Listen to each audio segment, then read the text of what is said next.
The night was cold and still, with an eerie silence hanging heavy in the air as I stepped into the dimly lit hospital. I had taken a job as a night shift nurse, thinking it would be an opportunity to make some extra money while the world slept. Little did I know that this decision would lead me down a dark and horrifying path that would haunt my dreams forever. The hospital, an old and imposing building, seemed to groan with every gust of wind that swept through its empty corridors.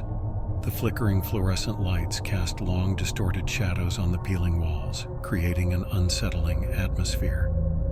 As I made my way to the nurse's station, I couldn't shake the feeling that I was being watched.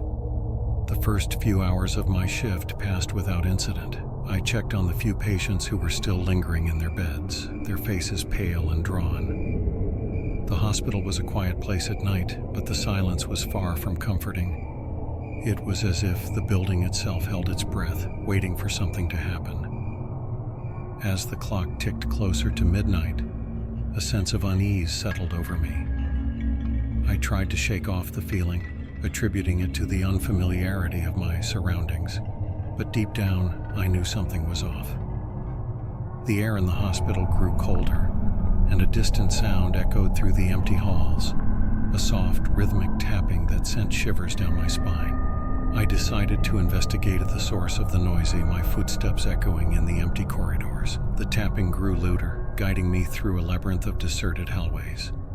The air became heavy with a metallic scent, and my senses heightened as I approached the abandoned wing of the hospital. As I turned the corner, my eyes widened in terror.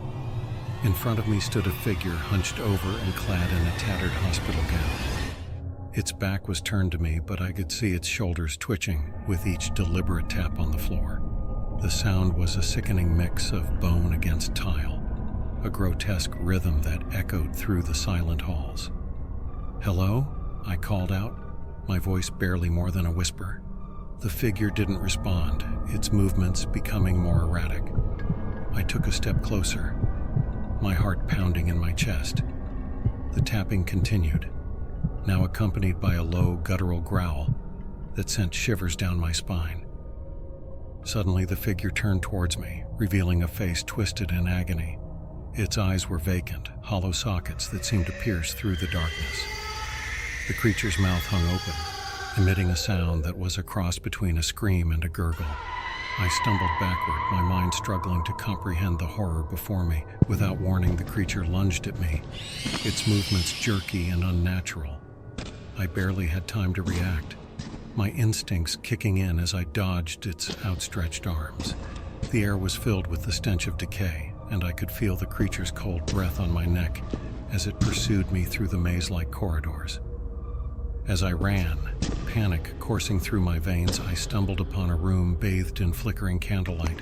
The walls were adorned with strange symbols, and the air was thick with an otherworldly energy.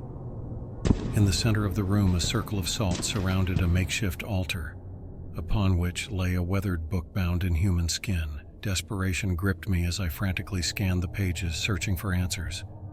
The words on the pages seemed to writhe and twist, forming incomprehensible incantations that sent shivers down my spine. I could feel the creature closing in, its unholy presence growing stronger with each passing moment.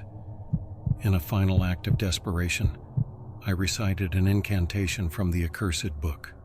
The room trembled, and the air crackled with an otherworldly energy. The creature let out an ear-piercing scream, its form contorting and writhing as if being pulled apart by unseen forces.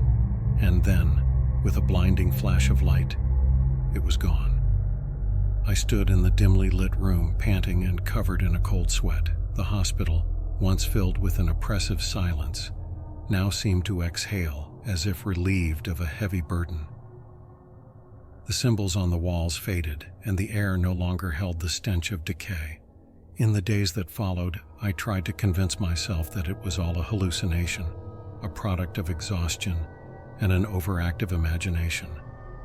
But the memories haunted me, creeping into my dreams and manifesting in the shadows that lingered in the corners of my vision. I left the night shift at the hospital, never to return. The experience had left an indelible mark on my soul, a chilling reminder that some horrors are best left undisturbed in the depths of the night. The hospital, with its flickering lights and abandoned corridors, became a place of nightmares, a twisted realm where the line between the living and the dead blurred, and the darkness held secrets that were never meant to be uncovered.